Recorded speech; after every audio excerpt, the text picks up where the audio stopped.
বলবে আল্লাহ গরম পানির মধ্যে দাঁড়া করে রাখছো, পেটের ভিতর দিকে হাতটা ঢুকাইয়া দিছো, তুমি আমার আমলনামা দাও, পিছন দিকে আমলনামা দিব। এবার বান্দার বলবো আল্লাহ কষ্ট করে হাত ঢুকাইছে অসুবিধা নাই, কিন্তু আমি তো মুখ চোখে দেখি না। আল্লাহ বলে ফেরেশতারে গাট্টার ভাঙ্গা পিছন দিতে গাট্টা ঘুরাইয়া দে, গাট্টারে ভাঙ্গা দিব, পিছন দিকে তাকিয়ে দেখবো হাতের মধ্যে জান্নাতের টিকিট না, হাতের মধ্যে জাহান্নামের টিকিট দিয়ে দিছে। একটা চোখের সঙ্গে আরেকটা চোখ মিলে না, একটা টুটের সঙ্গে আরেকটা টুট মিলে না রে বন্ধু। আল্লাহ বলে বান্দা আমি আল্লাহ তোরে বড় মায়া কইরা বানাইছি,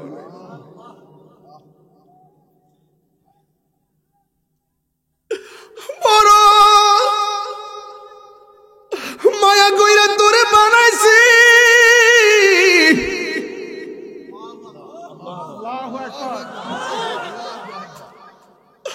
বানাইছি আমি আল্লাহ তোরে। ও যুবক কেন তাহিরি তোমাদের সামনে ওয়াজটা কোরআন হাতে নিয়ে করতেছে, এমন ভাবে বানাইছে কিয়ামত পর্যন্ত যত মানুষ আসবে বুঝছেন নি বাঁশি আল্লাহ কত ধরনের বানাইছে। তাহিরি সুর দিলে কয় তাহিরি সুর, জালালি সুর দিলে কয় জালালি সুর। এতগুলা মানুষ এখানে আসছে, ঘরের মধ্যে 5টা পোলার কণ্ঠ 5 রকম। এই বাঁশিগুলা বানাইছে কে? আল্লাহ। বান্দা আপনি এত দূরে যান কেন? আগে নিজেরে চিনেন। ও বান্দা এখানে যতগুলা মানুষ আসছি সবগুলো মানুষের কণ্ঠ এক এক রকম, চেহারা এক এক রকম, সাইজও এক এক রকম, কিন্তু সব মানুষগুলোরে বানাইছে কে? 4 জন যখন কান্দের মধ্যে লইব, এবার ফেরেশতা জিগাইব তোমার আপন কে হবে? সে বলবে যারা আমারে কান্দে লইছে তারা কবরে আপন হবে। আবার যখন তাদেরকে জানাজার ময়দানে নিয়া হবে, ওই ময়দানে বলবে তোমার কবরের ভিতরে আপন কে হবে? সে বলবে যারা আমার জানাজার নামাজ পড়াইতেছে তারাই আমার আপন হবে। আবার যখন জন্মের মতো কবরের মধ্যে নামাইয়া দিব গো, জিজ্ঞাসা করবি কে তোমার কবরে আপন হবে? সে বলবে আমার কবরে যেই 2 জন নামছে এরাই হবে আমার কবরের আপন। এবার 2 জন যখন ওইটা যাইব, বাঁশগুলা যখন বিছায়া দিব, উপর দিকটা যখন সাটাইটা দিব, মিনহা খলাকনাকুম ওয়াফিহা নুঈদুকুম বলে মাটি দিবে, ওয়া মিনহা নুখরিজুকুম বলে মাটি দিবে। এইভাবে মাটি দিয়া যখন কবর অন্ধকার কইরা ফেলাইব, ডানে মাটি বামে মাটি, উপরে মাটি নিচে মাটি, পায়ের তলায় মাটি মাথার উপরে মাটি। এরপরে ফেরেশতারা জিগাইব এখন তোমার কবরে আপন কে? তখন বলবে গায় আল্লাহ ঘরের মধ্যে কাঁদলো, আমার কবরে কেউ আইলো না, আমার যে জানাজা দিল আমার কবরে কেউ আইলো না, আমার গোসল দেওয়া কান্দে লইল আমার কবরে কেউ আইলো না, আমার কবরস্থানে নামায়া এরা কেমনে বেঈমানের মতো চলে গেল। হাইরে নিষ্ঠুর পৃথিবী, এত নিষ্ঠুর যদি হবে পৃথিবী তাইলে দুনিয়ার জন্য আমি মস্তাম না রে। আর যদি ইমানদার হইতো, ইমানদার বলবে আমার কবর ভিতরে যিনি আপন হবে তিনি আছে সোনার মদিনা। জোরে জোরে কে আল্লাহু আকবার বলা যাবে না? ওই ইমানদাররা কবরের মধ্যে যাইবে, কবরের মধ্যে যাওয়ার পরে ফেরেশতা নামে 2টা, আমি বলি 3টা ফেরেশতার প্রথম ফেরেশতা আইসা ভিতরে রূহটা দিয়া যাইব এমনি। এবার এইভাবে যখন ঘুরে ঘুরে দেখবে আমি কই আইছি রে, ও আসল জায়গা দিতে আইছি। দেখেন বেঈমানরা কবরে গেলে অন্ধকার দেখে পাগল হয়ে যাবে, আর ইমানদাররা বলবে আমি জায়গা মতো আসছি, এখানে আমার মধুর মিলন হবে। এই ইমানদাররা কবরে যাওয়ার পর দুইজন ফেরেশতা কবরে নামবে, সালাম দিয়া উইঠা তার এমন করে বসাইয়া বলবে মার রব্বুকা, তোমার রব কে? সে বলবে রব্বি আল্লাহ। এরপরে বলবে ওয়ামা দীনুকা, তোমার ধর্ম কি? সে বলবে দীনি আল ইসলাম, আমার ধর্ম হলো ইসলাম। এরপরে বলবো ওয়ামা কুনতা তাকুলু ফি হক্কে হাযার রাজুল, এই লোকটা যে আসে তিনি সম্পর্কে তুমি কি জানতে? এবার সে বলবে তিনি হলো আমার রাহমাতুল লিল আলামিন, যিনি হলো আমার আল্লাহর সাক্ষী, যার কারণে আমরা আল্লাহরে চিনেছি, তিনি হলো রাহমাতুল লিল আলামিন, আমাদের নবী। এই কথা যেই মাত্র বলবে ওই কবর ফেরেশতার আঙ্গুল দিয়ে দেখবে, তাকায়া দেখবে জাহান্নামের আগুন দাউ দাউ করে জ্বলতেছে। ইমানদারে বলবে এ ফেরেশতারা, আমি তো তোমাদের তিনটা প্রশ্নের উত্তর দিয়েছি, আমার সামনে কেন জাহান্নামের আগুন দেখা যায়?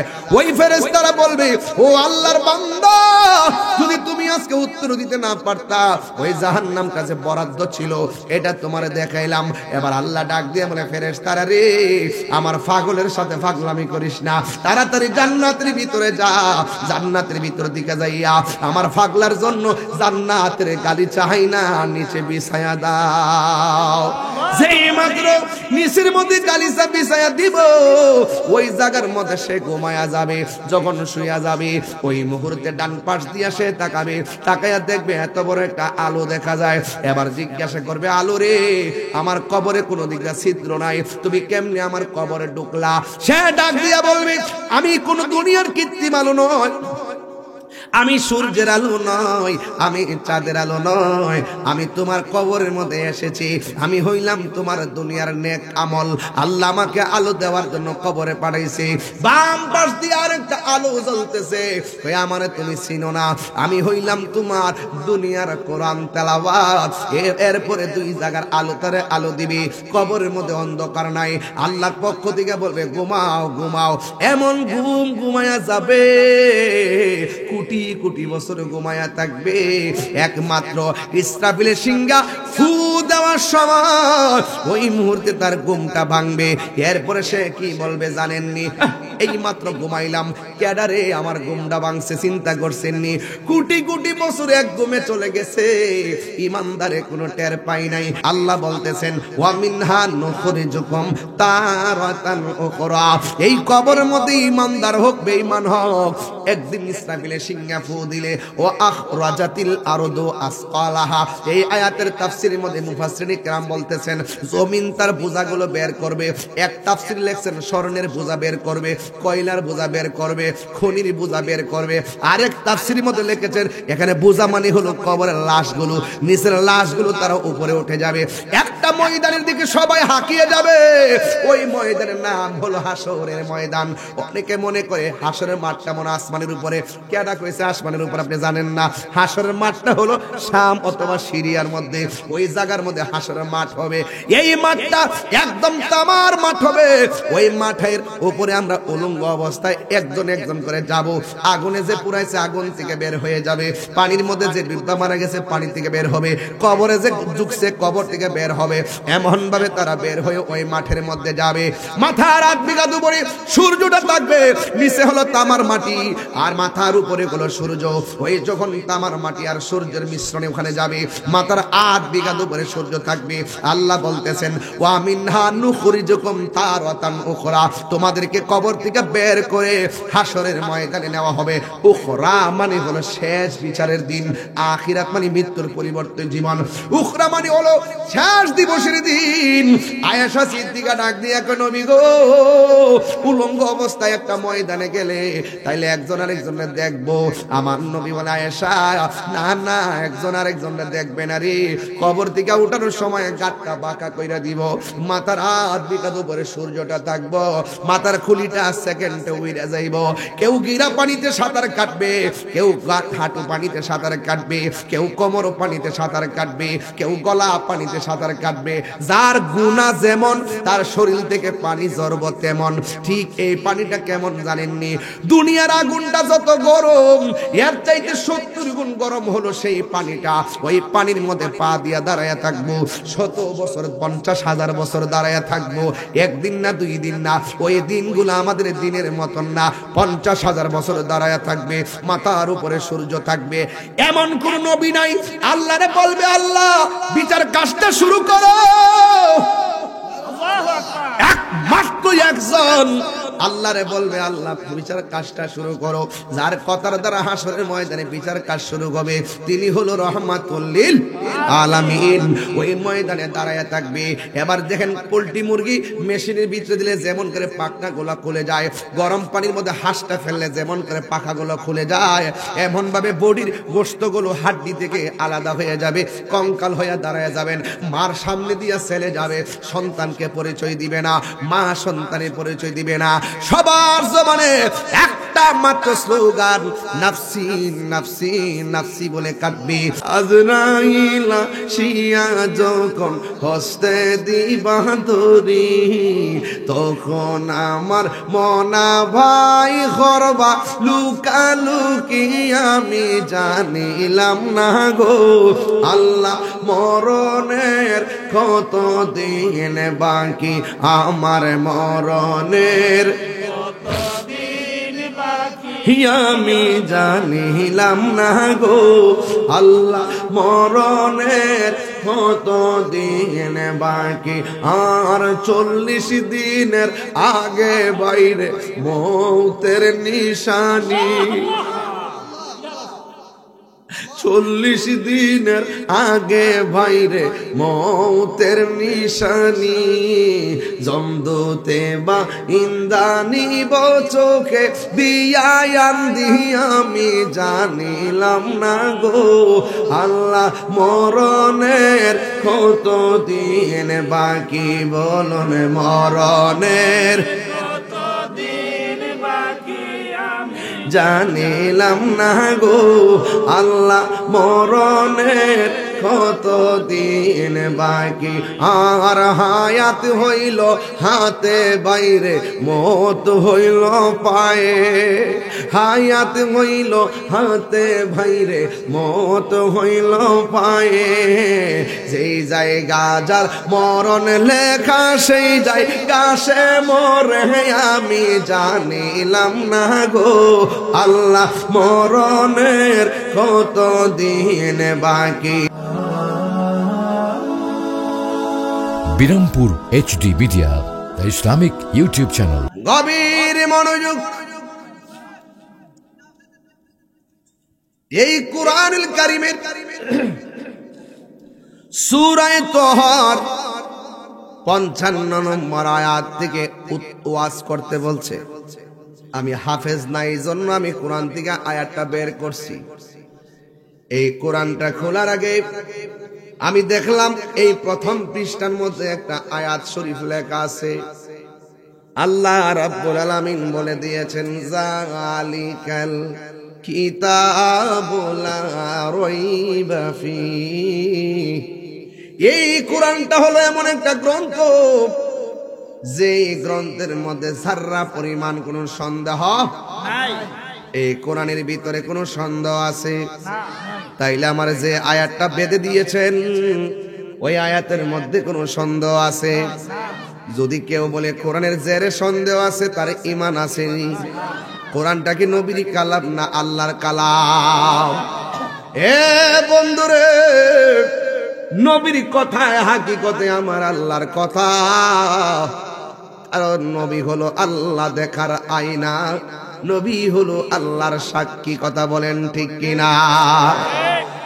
ওই আল্লাহ রাব্বুল আলামিন সূরা তাহার 55 নম্বর আয়াতের মধ্যে আল্লাহ বলেছেন, মিনহা খালাকনাকুম ওয়া ফিহা নুঈদুকুম ওয়া মিনহা নুখরিজুকুম তারাতান উখরা। আরে বান্দা, ইতিহাস তো জানেন না আপনারা। আল্লাহ বলতেছেন, এই মাটি থেকেই তোমাকে সৃষ্টি করা হয়েছে, এই মাটিতেই তোমাকে দাফন করা হবে। কোরআনের আয়াত শুধুমাত্র অর্থ তুলতে সাবধানতা লাগবে। মিনহা মানে মাটি থেকে, খালাকনাকুম, তোমাদেরকে সৃষ্টি করা হয়েছে, করেছি। এখানে একমাত্র আমি আপনাকে আল্লাহ মাটি থেকে বানাই নাই। আমি আপনি হলাম এক ফোঁটা পানি থেকে তৈরি। এক ফোঁটা পানিটাকে আমার আল্লাহ রক্তের ফোঁটা বানাইছে, রক্তের ফোঁটাটাকে আমার আল্লাহ গোশত বানাইছে। গোশতটারে ধীরে ধীরে বড় করে ভিতরে রড ঢুকাইছে, মানে হাড্ডি ঢুকাইয়া বডিটারে শক্তিশালী বানাইছে। এরপরে আল্লাহ বডির ভিতরে রূহ ঢুকাইয়া দিছে। ও বন্ধুরে, অথচ আল্লাহর কোরআন কয় মিনহা খালাকনাকুম, তোমাদেরকে মাটি থেকে সৃষ্টি করা হয়েছে। এখানে এই মাটি থেকে সৃষ্টি করা হয়েছে, তাফসীর খুলে দেখেন, এই মাটি থেকে মানে আদম আলাইহিস সালামকে সৃষ্টি করা হয়েছে।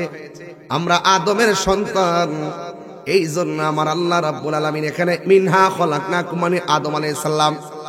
একমাত্র পৃথিবীতে একজন নবী মাটি থেকে সৃষ্টি হয়েছে, ওই নবীর নাম হলো হযরতে আদম আলাইহিস সালাম।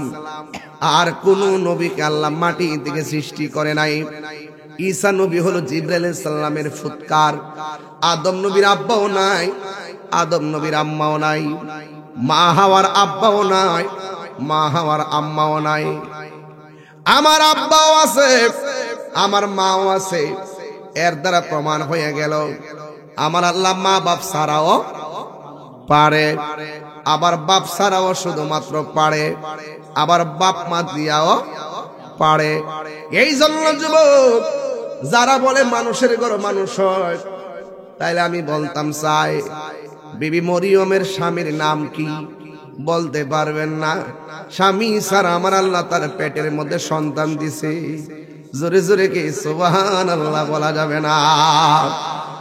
এই পৃথিবীর মধ্যে দুইটা নারী সন্তান পেটের মধ্যে রাইখা হাকিকতে অনেক খেলা দেখাইছে। এক নম্বর হলো আব্দুল কাদের জিলানী, দুই নম্বর হলো হযরতে ঈসা আলাইহিস সালাম। যখন তারা মার পেটের ভিতরে ছিল, ঈসা নবী মার সঙ্গে কথা বলতেন শুয়া শুয়া, পেটের ভিতর দিকে কথা কইতেন। মরিয়মও কথা বলতেন। মরিয়ম যদি জিগাইতো বাবা পেটের ভিতরে কেমন আছো, সন্তান পেট থেকে বইতো আলহামদুলিল্লাহ ভালো আছি। আর একটা সন্তান মা যখন হাসি দিতেন, পেটের ভিতর থেকে হাসির জবাব দিতেন। ওই মায়ের নাম হলো ফাতেমা। আর ফাতেমার পেটের ভিতরে সন্তানটার নাম হলো হযরতে আব্দুল কাদের জিলানী। আর জোরে জোরে করেন আল্লাহু আকবার। তো আল্লাহ বলছেন মিনহা খালাকনাকুম, এই মাটি থেকেই তোমাকে সৃষ্টি করা হয়েছে। এখানে এই যা উদ্দেশ্য হলো আদম আলাইহিস সালাম। আল্লাহ ডাক দিয়া বলছেন, ও জিবরাইল, জমিনের মধ্যে যাও, যাইয়া মাটি নিয়ে আসো। সুবহানাল্লাহ। জিবরাইল আলাইহিস সালাম জমিনের মধ্যে আসছে। জমিন বলে জিবরাইল রে মাটি দিতাম না, এই মাটি দিয়া বান্দা বানাইবো।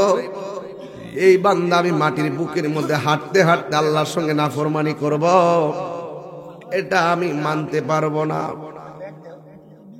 এই জিবরাইল আলাইহিস সালাম মাটির কান্না দেখা চলে গেছে। এবার আমার আল্লাহ মিকাইল আলাইহিস সালাম রে পাঠাইছে। মিকাইল আলাইহিস সালাম মাটির কান্না দেখা মায়া লেগে গেছে। এবার আমার আল্লাহ ইসরাফিল আলাইহিস সালামকে পাঠাইছে। তখন জমিনের মধ্যে একজন মানুষও নাই, শুধু মাটি। সুবহানাল্লাহ। ইসরাফিল আলাইহিস সালাম যেই মাত্র মাটি নিতে আসছে, মাটি ডাক দিয়ে বলে না দিতাম না রে, জমিনের মধ্যে প্রতিনিধি পাঠাইবো। এর আগে আল্লাহ জিন পাঠাইছে, জিন দেখছি কেমনে আল্লাহর সঙ্গে নাফরমানি করছে। এই মাটি দিয়ে আবার প্রতিনিধি পাঠাইলে ওই প্রতিনিধিগুলো আল্লাহর সঙ্গে নাফরমানি করলে আমি মাটি মেনে নিতে পারবো না। এবার আল্লাহ কয় আজরাইল তুমি যাও মাটি নিয়ে আসো। আজরাইল আলাইহিস সালাম আসলেন। মাটি ডাক দিয়া কয় আজরাইল রে, জিব্রাইল ফিরে গেছে, মিকাইল ফিরে গেছে, ইসরাফিল ফিরে গেছে, তুমিও ফিরে যাও। আজরাইল কয় না না, আল্লাহ বলছেন মাটি নিতে হবে, আমাকে নিতে হবে। মাটির বুকের মধ্যে একটা খামসি মারছে, এক মুষ্টি খামসি সমান সমান 70 মন। আজরাইলটা কি ছোট না বড়? এক মুষ্টি মাটি যদি 70 মন কিংবা 40 মন হয়, এবার বুঝেন না আজরাইলটা যে আইসা গেছে কি এলাকা? কৃষ্ণপুর যায় গেছে। বুঝছেন নি ঘরের মধ্যে কেমনে ঢুকলো অত বড় আজরাইল, যার মাথার মধ্যে 7 সমুদ্র 13 নদীর পানি ডাইলা দিলে 1 ফোঁটা পানিও জমিনে পড়বে না। কৃষ্ণপুর ছোট্ট ঘরের মধ্যে এত বড় আজরাইল ঢুকাইছে কে? আরো জোরে বলেন না কে? বন্ধুরে আমার, ও আমার কৃষ্ণপুরের বাবারা, ও আদমপুরের বাবাজিরা গো, ও চুনারো ঘাটের বাবারা, বিষয়টা দিছে বড় লম্বা। যেহেতু আমি আয়াত পড়তেছি, না বুঝাইয়া গেলে আপনারা বলবেন পাগলামি করে গেছি গা। তাহিরি পাগলামি করে না, জানটা দিয়া লুটাইয়া প্রেম ঢাইলা দেওয়ার চেষ্টা করে। এইগুলো অনেক মানুষের সহ্য হয় না, কথা কোন ঠিক কিনা? আল্লাহ ডাক দিয়ে আজরাইল, ও আজরাইল। জিব্রাইল ফিরে আইছে, মিকাইল ফিরে আসছে, ইসরাফিল ফিরে আসছে, তুমি দেখো মাটি নিয়ে আইছো। আজরাইলে বলে আল্লাহ, মাটির কান্না চাইতে আপনার হুকুমটাই আমার কাছে সব চাইতে বড়। আল্লাহ বলে আজরাইল, এই মাটি দিয়ে কিয়ামত পর্যন্ত যত মানুষ, ওই প্রতিনিধি যাওয়ার পরে যত মানুষ জন্ম হবে, মাটির কান্না তোমার মন গলাইতে পারে নাই।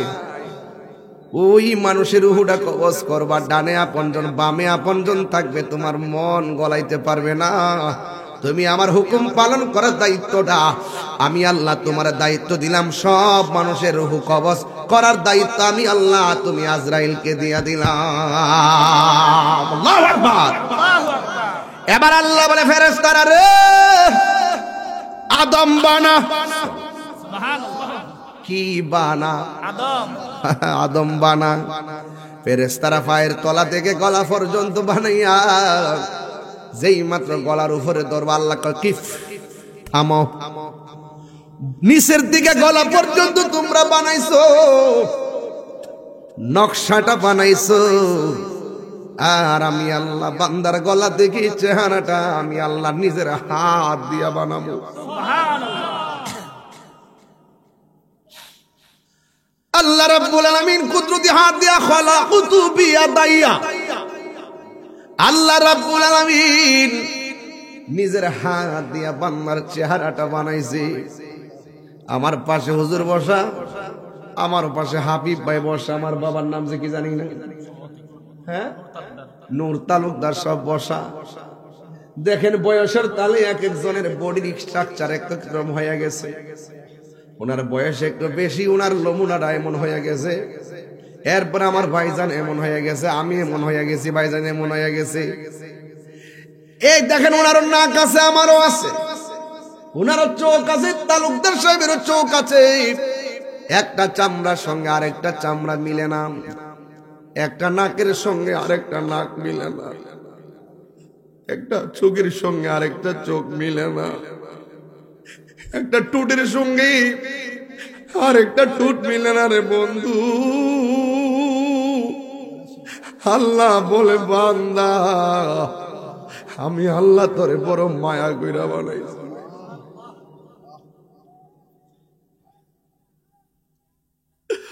বড় মায়া কইরা তোরে বানাইছি।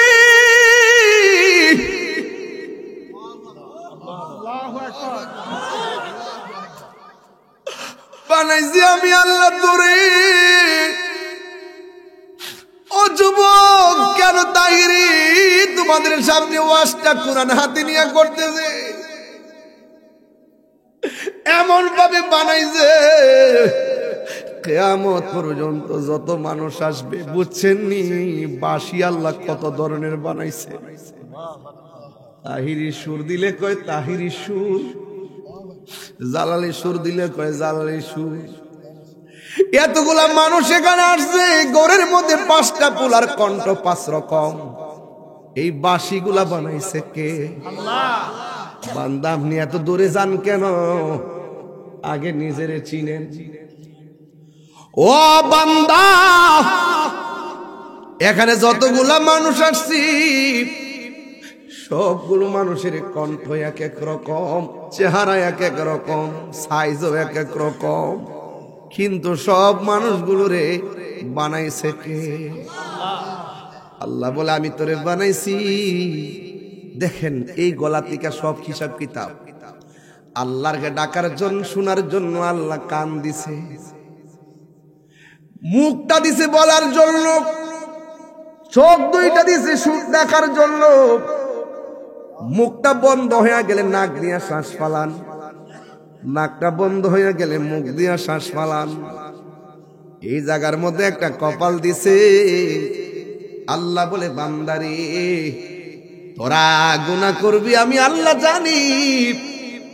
যখন বুজ্জা ফালায়া কপালটারে জমিনে লাগায়া আমি আল্লাহর কাছে মাফ চাইবি আর বলবি গাফুরুর রহিম, নাম তোমার আল্লাহ হো আল্লাহ।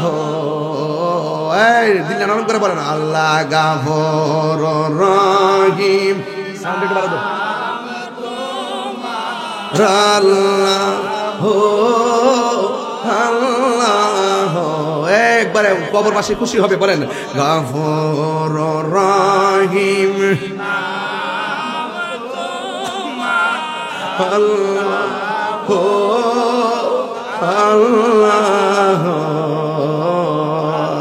বন্ধু নাই রে, বান্ধব নাই রে, যেই জায়গা কন্যা আল্লাহ, আও দিলটা নরম করে কন্যা আল্লাহ।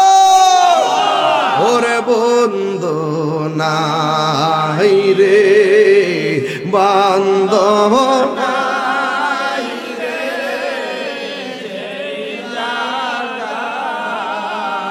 সে জাগার বন্ধু নবী মুস্তাফা, সে জাগার বন্ধু নবী মুস্তাফা। আব্বায়া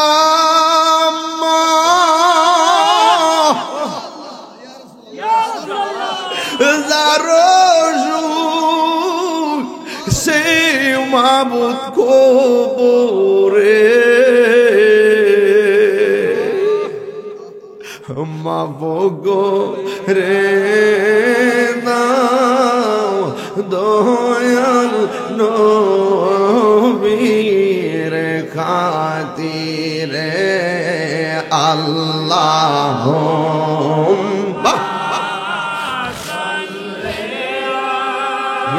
দেখেন মুহাম্মদ আল্লাহুম্মা সাল্লি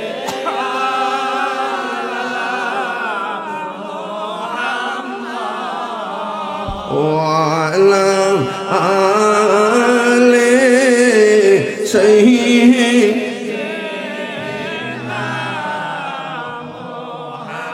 মুহাম্মদ ওয়া আলা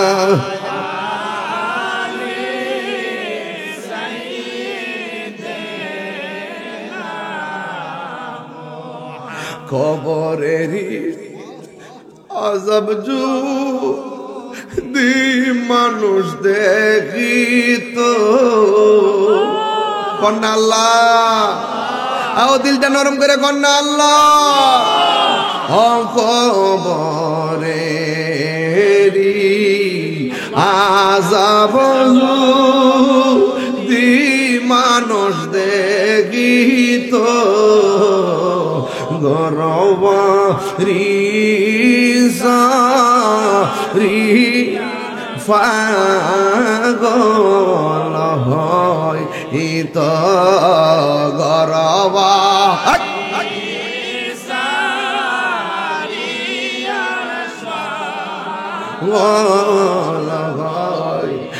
একটা জমানো বন্ধ রাখবেন না, মোহব্বতে মায়ার সুরে বলুন আল্লাহু আকবার। ওই আল্লাহ আদম বানাইছে, সেই আদমকে আমার আল্লাহ দুনিয়া পাঠাইছে। এত বড় ঘটনা বলতাম না। এমন একটা জায়গায় যেতে হবে, আমরা সামনে কিছু নাই, শুধু বাকি আছে কবর। কথা গণ বাজান ঠিক কিনা? আল্লাহ বলে ফিহা নুঈদুকুম, অতঃপর তোমাদেরকে ঘরের মধ্যে ঢুকতে হবে। যে ঘরের নাম কি বিল্ডিং না কবর? আর বড় করে বলুন না, বিল্ডিং না কবর? বন্ধুরে আমার বেশি লম্বা চোরা করবো না রে বাবা। নিজের চোখে বহুত লাশ দেখেছি, নিজের হাত দিয়ে অনেক লাশ দোয়াইছি, নিজে বহুত জানাজার ইমামতি করছি। আল্লাহ আমাদেরকে দুনিয়াতে টেন্ডারবাজির জন্য পাঠাই নাই, মারামারির জন্য পাঠাই নাই। কেন আল্লাহ আদমরে পাঠাইছে? কেন শিষ্যে পাঠাইছে? নূহ নবীরে পাঠাইছে? কেন আল্লাহ ববের বাজার সাজাইছে? এ বন্ধুরি, আল্লাহ রাব্বুল আলামিন একটা মাত্র কারণে আমাদেরকে পাঠাইছে। আল্লাহ রাব্বুল আলামিন কোরআনের মধ্যে বলে দিয়েছেন, ওয়ামা খালাকুতুল জিন্না ওয়াল ইনসা ইল্লা লিয়াবুদুন।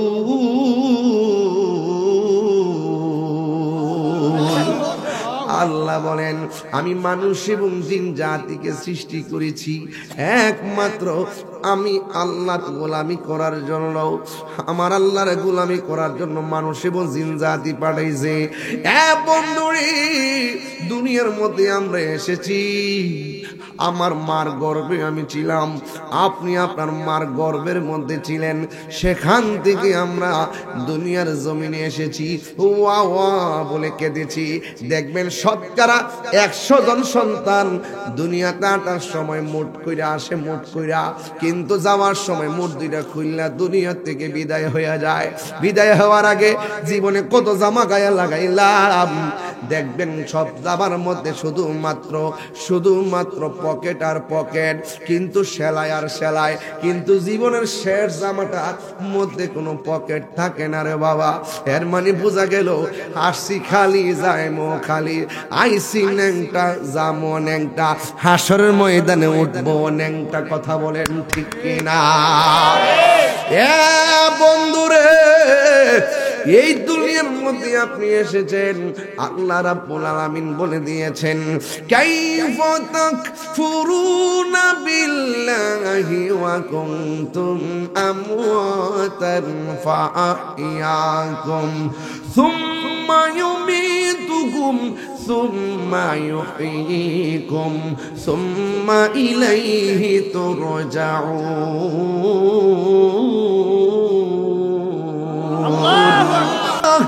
তোমরা কেমন করি আমি আল্লাহকে অস্বীকার করছো? তুমি ছিলাম মুর্দা, তুমি ছিলাম মুর্দা, মুর্দারে জিন্দা বানাইছে কে? পানির ফোঁটা কি কথা বলতে পারে? রক্তের ফোঁটা কি কথা বলতে পারে? গোশতের টুকরা কি কথা বলতে পারে? হাড্ডিও কথা বলতে পারে না। যেমন আমার বডিটা এত বড়, আমি কথা বলতে পারি না। কেন? তাই আমার ভিতরে রুহু নাই।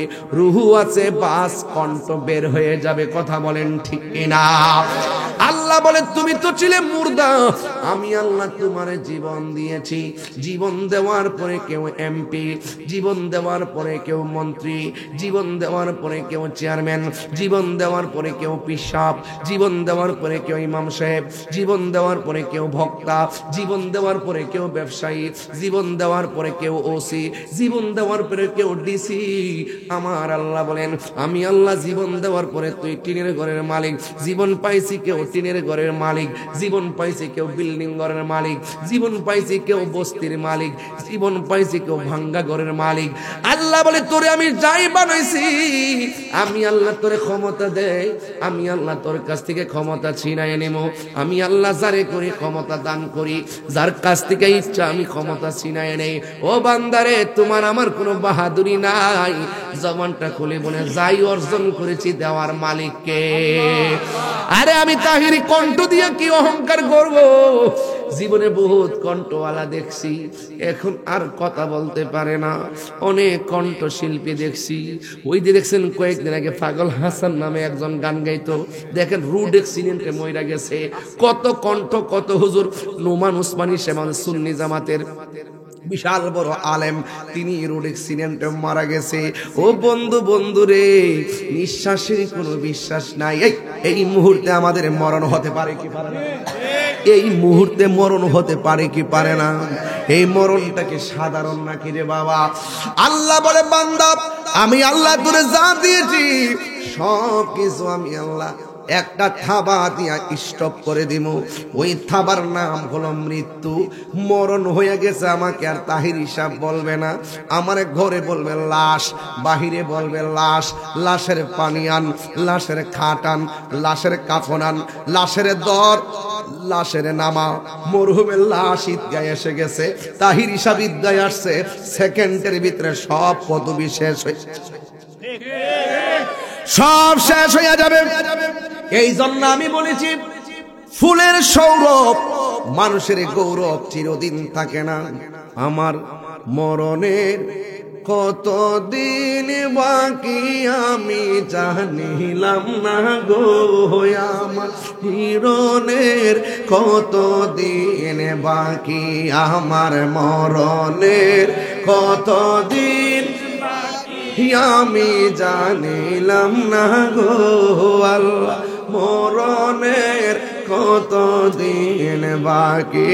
আর আজরাইলা শিয়া যখন হস্তে দিবা তরি, আজরাইলা শিয়া যখন হস্তে দিবা তরি, তখন আমার মনা ভাই করবা লুকালুকি আমি জানিলাম না গো আল্লাহ, মরণের কতদিন বাকি, আমার মরণের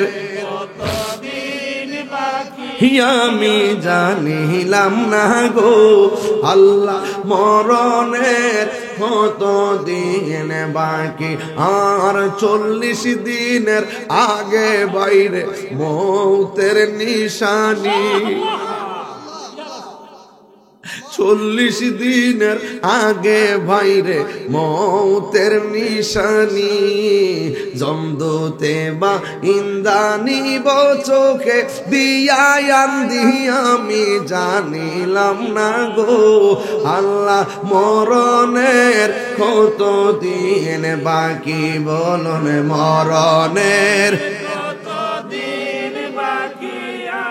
জানিলাম না গো আল্লাহ, মরণের কতদিন বাকি। আর হায়াত হইল হাতে বাইরে, মত হইল পায়ে, হায়াত হইল হাতে বাইরে, মত হইল পায়ে। যেই জায়গা যার মরণ লেখা সেই জায়গা সে মরে আমি জানিলাম না গো আল্লাহ, মরণের কতদিন বাকি, আমার মরণের আমি জানি ও আল্লাহ, মরণের কতদিন বাকি বলুন, মরণের আমি জানিলাম না গো আল্লাহ মরণের কতদিন বাকি। কষ্ট হইতেছে আপনাদের?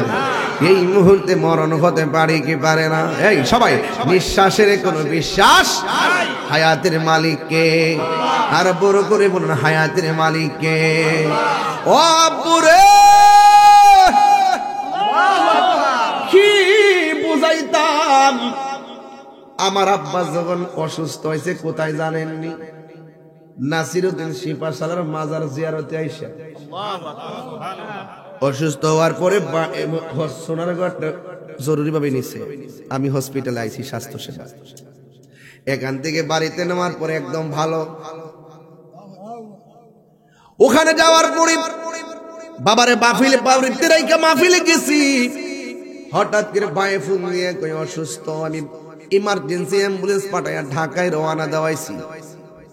গাউসিয়ার কাছে গেল, আমার আব্বা দুনিয়া থেকে বিদায় হয়ে গেল। অ্যাম্বুলেন্সটার একটু ইঞ্চিও ফাঁক নাই, বাতাস ঢুকতে পারে না গাড়ির ভিতরে, ধুলাবালি ঢুকতে পারে না। ডানে বন্ধ, বামে বন্ধ, নিচে বন্ধ, উপরে বন্ধ, কোনো দিকটা বাতাস ঢুকতে পারে না। এত বড় আজরাইল কেমনে রুহটারে সার্জারি করলো, যারা পরিমাণ টের পেল না। রংমহলে থাকবার বন্ধু পালঙ্কে শুইয়া, কোন সন্ধানে মনচুর আডুকিবে আসিয়া। রংমহলে থাকবার বন্ধু পালঙ্কে শুইয়া, কোন সন্ধানে আজরাইল ঢুকিবে আসিয়া।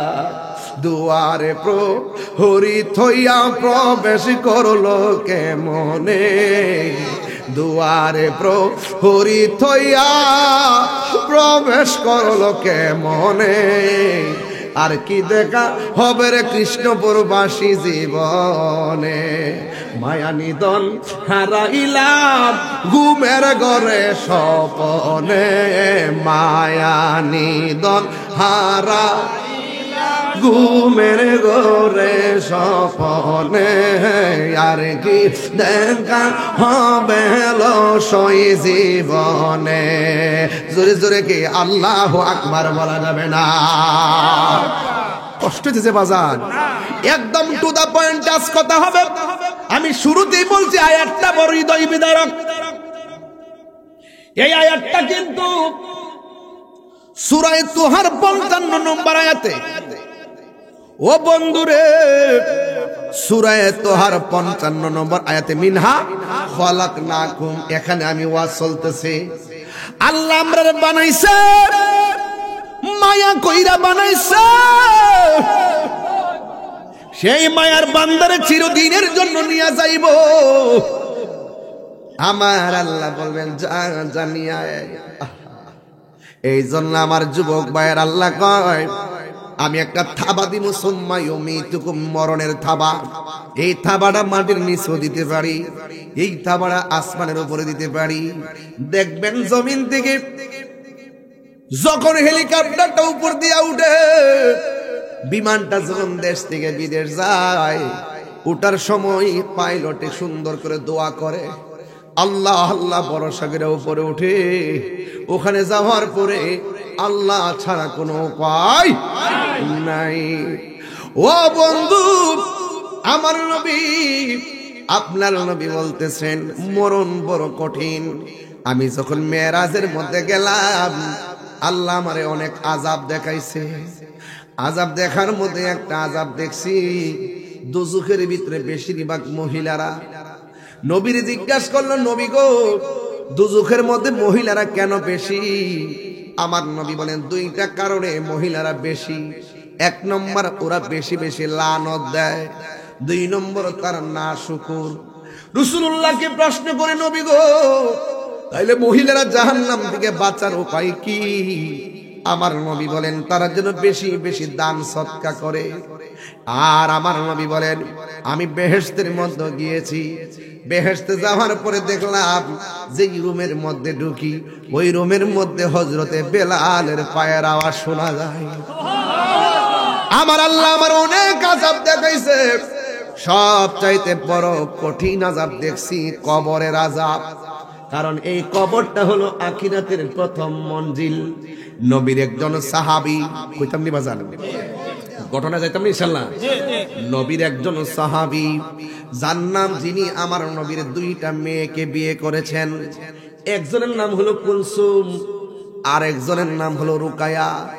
দুইজনকে বিয়ে করেছেন, যার উপাধি হলো যুন্নুরাইন, দুই নূরের অধিকারী, যাকে আমার নবীজি উপাধি দিয়েছেন গনি, যার উপাধি হলো গনি। যে 10 জন সাহাবীরে আমার নবী জান্নাতের টিকিট দিয়েছেন, ওই সাহাবীর মধ্যে সেই সাহাবীও একজন, যিনি হলেন জামিউল কোরআন, যিনি কোরআনকে একত্র করেছেন। ওনার নাম হলো হযরতে উসমান যুন্নুরাইন। এই উসমান যুন্নুরাইন মসজিদের মধ্যে গেলে মনটা ফুরফুরে থাকে, জিহাদের ময়দানে গেলে মনটা ফুরফুরে থাকে, বন্ধু বান্ধব নিয়ে বসলে মনটা ফুরফুরে থাকে। কিন্তু একটা জায়গায় গেলে উসমান যুন্নুরাইন চোখের পানি ফালায় কান্দে। ওই জায়গাটার নাম হলো কবর। সাহাবীরা ডাক দিয়া কই, উসমান গো, সব জায়গায় গেলে তুমি আনন্দিত, কিন্তু কবরের কাছে এসে কেন কান্দো? এবার উসমান যুন্নুরাইন বলেন, আমার নবী বলেছেন কবরটা হলো আখিরাতের প্রথম মঞ্জিল। এই কবরের আযাব বড় ভয়াবহ জায়গা। এই কবরে যে দরা খায়া যাইব, হাসরের ময়দানে দরা খায়া যাইব। এই কবরটার ভিতরে প্রশ্ন করা হবে কয়টা? আর জোরে কর না, কয়টা? যে প্রশ্ন যে করা হবে রে বাবা, এই প্রশ্নের উত্তর দিতে না পারলে জাহান্নামের গালিটা চলে আসবে।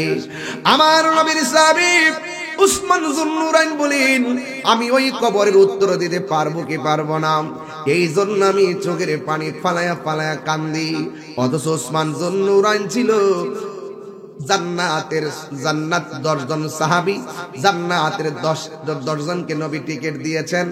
এর মধ্যে একজন হলো হযরতে উসমান যুন্নুরাইন। কথা বলেন ঠিক কিনা?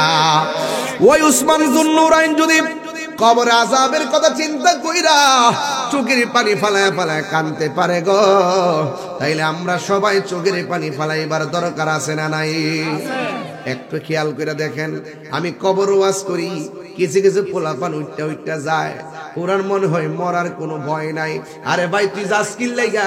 তোমার মা তো কবর থেকে কইতাছে, তোমার দাদা কবর থেকে বলতেছে, ও কৃষ্ণপুরের মাহফিলের মানুষ, ও সন্তান তুই আমার লাগে দোয়া কর, ও নাতি তুই আমার লাগে দোয়া কর, ও স্বামী আপনি আমার জন্য দোয়া করেন, ও বাবা আপনি আমার জন্য দোয়া করেন। আপনি বাড়িতে যান কেন? বাড়িটা কিন্তু সুবিধাজনক না, মাঝে মাঝে কিন্তু শয়তান আপনাকে ধোঁকা দিতে পারে। এই বাড়ি তোমার আসল বাড়ি নয়, আসল বাড়ির নাম হলো গোরস্থান। কথা কোন ঠিক কিনা? হারিয়ে যাব একদিন আমি, রবনায় ভুবন চিরদিন। বলো হারিয়ে যাব রবনায় ভুবন চিরদিন। ক্ষমা করে দিও তোমরা আমায়, বলো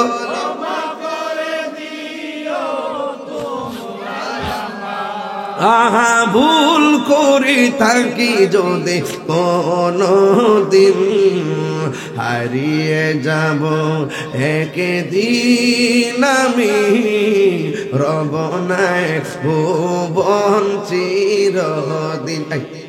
বাঁশি বাগানে ভাগরস্থানে, সাদ্দুর দিছেন গায়ের মধ্যে। এই বেড়া, গায়ে সাদ্দুর লাগাইছি শীত করে, আর 3টা পাতলা কাপড় দিয়ে বাপটারে শোয়াই দিয়েছি 5 বছর আগে। বাঁশবাজারের বাঁশ পাইকা রয়েছে। আজকে আমি যখন দিনের বেলা মাহফিল করছি উসমানীনগর, শেরপুর, হাজার হাজার মানুষ। আসার সময় পেট্রোজের বাঁশপাতা রেস্টুরেন্ট আছে না, ঢুকছি বাহুবল, সাইদি বাঁশপাতার সিনারি, এই বাঁশ গাছগুলা দেখা ভিতরটা চিপ মারছে। বাঁশে বাগানে বা গরুস্থানে হয়তো দিবে মোরে কবর, তোমরা আমায় যাবে ভুলে, রাখবে না জানি কোনো খবর। বাসে বাগানে বা গোরস্থানে হয়তো দিবে মোরে কবর, তোমরা আমায় যাবে ভুলে, রাখবে না জানি কোনো খবর।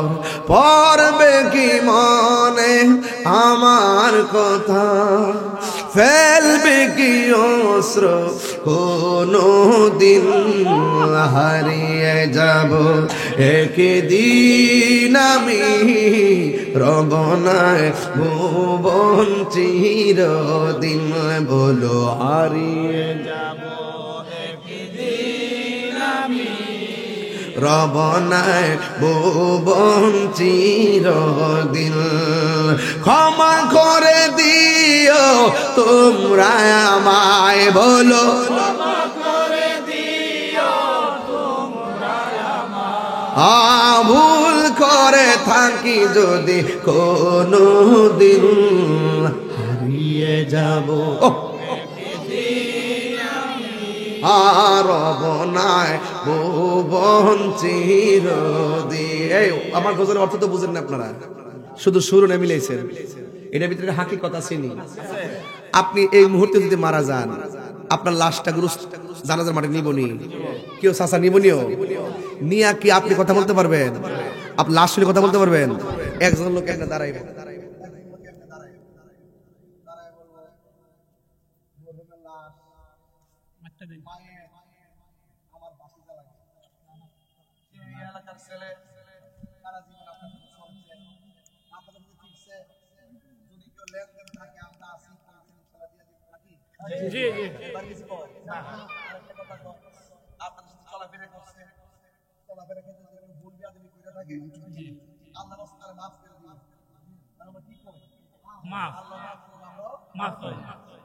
আরেকটা কাজ করবেন, পারবেননি? ওই জি জি জি জি জি জি কাজটা করবেননি? জি আপনারা তো বাবা আছে তো? জি দাদা আছে, দাদি আছে, সবাই আছে তো? আছে। কথা লাগবে না, শুনতেছেন তো? জি আরে বলবেন যে আমার বাতিজা মানিক মিয়া, কথা কথা জি আমার বাতিজা মানিক মিয়া অথবা মানিক মিয়া সন্তান হিসাবে এমুকের ছেলে, মানুষ হিসাবে সে কেমন ছিল? ভালো ভালো একবার আবার বলবেন, সে মানুষ হিসেবে কেমন ছিল? ভালো বলেছে দুইবার। বলবেন মানুষ হিসেবে মানিক মিয়া ছেলে হিসেবে, সন্তান হিসেবে সে কেমন ছিল? ভালো বলেছে তিনবার। হাদিস শরীফের মধ্যে আছে, যখন এই কথাটা জানাজার মাঝে বলবেন, সবাই যখন সাক্ষীরা দিব, আল্লাহ তখন বলবে, এই ফেরেশতারা দেখ, তারা সবাই তারা ভালো বলতেছে, তোমার সাক্ষীটা আমি আল্লাহ তার নামটা ভালোর খাতায় তুলে দিই। সুবহানাল্লাহ। এটা কি পারবেন? জি ইনশাআল্লাহ, জি ইনশাআল্লাহ, জি হাদিস শিখাই দিয়ে গেলাম। বহুত লোক আছে, আপনাদের কথা বাইরে জায়গা, বহুত লোক আছে এগুলোর বেদাত তো। এই দাদু মার্কা বলবি, এই দাদাদের করে দোয়া মানে না, এই কিছুক্ষণ পরে কবর ঢুকাই দেব, যেখানে কেউ যাবে না, সারা জীবনের জন্য মানুষগুলো বিদায় দিয়ে চলে যাবে, কোনোদিন তার জন্য আসবে না, এগুলো লোক কোনোদিন তার কবরে মারা যাবে না। এই জন্য জানাজার পরে আমরা সবাই একটা কথা বলেন, জানাজাটা দেওয়ার পরে অনেক লোক বাইরে যায় না, সবাই কি কবর করে না, সবাই রাত কেন দোয়াটা করি যে এই লোকটা যেন জন্মের পরে শেষ দোয়াটা যেন আল্লাহকে নিয়ে, আল্লাহ এটা কি সত্যি? আজকে পরিষ্কার ভাষায় সুরাতে বলে দেয়া যায়, কোন মৌলবি দোয়া করলো না করলো তার বলবেন, তোমার ভালো না লাগলে তুই জানবি, আমার ভাই মরছে, আমার চাচা মরছে, আমার মা মরছে, আমার মার জন্য দোয়ার দরকার আছে। ঠিক ঠিক ঠিক ঠিক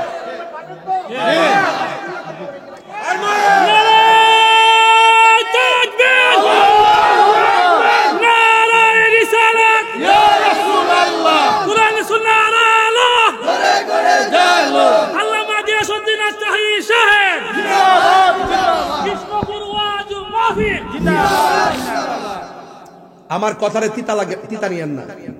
এই কথাটা সত্য। মরার পরে লোকটার কিছু আছে?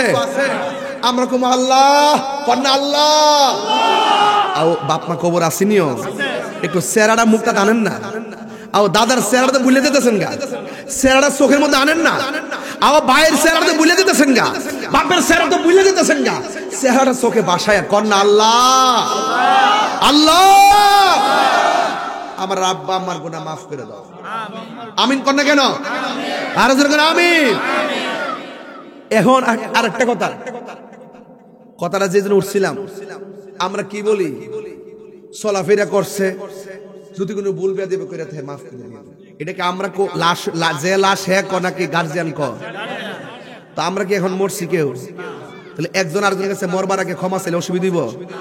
যদি কারো কষ্ট দিয়া থাকেন আল্লাহর রাস্তায় ক্ষমা চাইলেন, যদি ঋণগ্রস্ত থাকেন ঋণটা পরিশোধ করে নেন, যদি চুরি করে থাকেন ক্ষমা চাইয়া নিয়েন, যদি কারো আঘাত দিয়া থাকেন ক্ষমা চাইয়া নিয়েন, কারণ যে কোনো মুহূর্তে আজরাইল আসলে ক্ষমার সুযোগ পাবেন না, ক্ষমার সুযোগ পাবেন না। এই জন্য আমি গজল লাগাইছি। আপনারা তাহলে মুখটা সুরটা মিলাইছেন, হাকিকত তো ডুব দেন নাই। কইতাম নি কথাটা? হারিয়ে যাব একদিন আমি এ রবনায় ভুবন চিরদিন, বলো হারিয়ে যাব একদিন আমি হে রবনায় ভুবন চিরদিন। এই যে ক্ষমা করে দিও তোমরা আমায়, বলো তোমরা আমার ভুল করে থাকি যদি কোনো দিন, হারিয়ে যাব একে আর ভুবন চিরদিন। এই জন্য ক্ষমার আশায় নিছি আজকে। জিন্দা থাকতে আমার ক্ষমা আরেকবার চাওয়ার দরকার নাই। জিন্দা থাকতে আজকে আমরা কৃষ্ণপুরের মানুষ, গাতাবলার মানুষ, আদমপুরের মানুষ, সোনারগাঁয়ের মানুষ, বিরাশির মানুষ, এরপরে আরো আছে না নালমুখ সহ যত এলাকার মানুষ আসছে, আমরা এখানে আসছি না আজকে। একজন আরেকজন আছে ক্ষমা চাই নিচ্ছে, একটা সত্যি করে কোন একটা আল্লাহ রাসূল সাক্ষী রেখা কোন আজকে থেকে আমরা কেউ কাহারও প্রতি কোনো অভিযোগ, সবাই যত দোষ ত্রুটি আছে সব আল্লাহ আপনি মাফ করেন, আল্লাহ আপনি মাফ করেন, আল্লাহ আপনি মাফ করেন। দেখবেন পবিত্র হয়ে বাড়ি যাবেন, কেন জানেন? 40 জন লোক যেখানে নবীর কথা শুনে ওখানে একজন আল্লাহর ওলি থাকে, আর ওই ওলির উসিলায় দোয়া কবুল হয়। মারহাবা কর। গভীর মনোযোগ, কানের মাছিও লড়াবেন না, খবরদার। আমার নবী আপনার নবী বলেন, মানুষের মরণের সময় হাড্ডিগুলা ঠাস ঠাস করে খুলে যায়। এই জীবন্ত বকরির শরীর থেকে চামড়া তুললে বকরির যেমন কষ্ট হয়, আমার নবী বলেন মরণের আগে সাকরাতুল মউতের একটা কষ্ট আছে।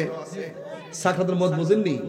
মরার আগে যে তুফানটা শুরু হয়, মউতের তুফান, মউতের আমারি মউতের নিদান, আমারি মউতের নিদান থাকিও নবী গো আমার সামনে, দেখিব আপনাকে আপন নয়নে, দেখিব নয়নে ইয়া রাসূলুল্লাহ, লা ইয়া রাসূলুল্লাহ, লা পাইয়াছি হাদিসে দেখিলে আপনাকে জীবনের গুনাহ জড়িয়া পড়ে, পাইয়াছি হাদিসে দেখিলে জীবন গুনাহ জড়িয়া পড়ে, দিবেন গো দেখা দয়া করিয়া, দিবেন গো দয়া করিয়া ইয়া রাসূলুল্লাহ। আজকে আমার যুবকদেরকে এত ভালো লাগতেছে, মুরব্বীদেরকে আরো ভালো লাগতেছে, বলেন ইয়া রাসূলুল্লাহ, বাল্লা ইয়া রাসূলুল্লাহ। একটা জবানও বন্ধ রাখবেন না, মোহাম্মদে মায়ার শরীফ বলুন সুবহানাল্লাহ। সবাই আমার সাথে বিনায়া বিনায়া টান দেন। বন্ধুরা রে আমার, ও আমার কৃষ্ণ বরের বাবারা, আমার নবী আপনার নবী। ভাই আজরাইলটা যে ছোট না বড়? আরো জোরে বলেন। এত বড় আজরাইল ঘরের দরজার সামনে যখন দাঁড়াইব, আজরাইলরা জীবনে দেখি নাই, অপরিচিত এত বিশাল দেহের অধিকারী দরজার মধ্যে ভয়ঙ্কর সুরত নিয়ে দাঁড়াবে। রক্তগুলা পানি পানি হয়ে যাবে, রগের রগগুলো টাস টাস করে ছিঁড়ে যাবে, হাড্ডিগুলা খুলে যাবে।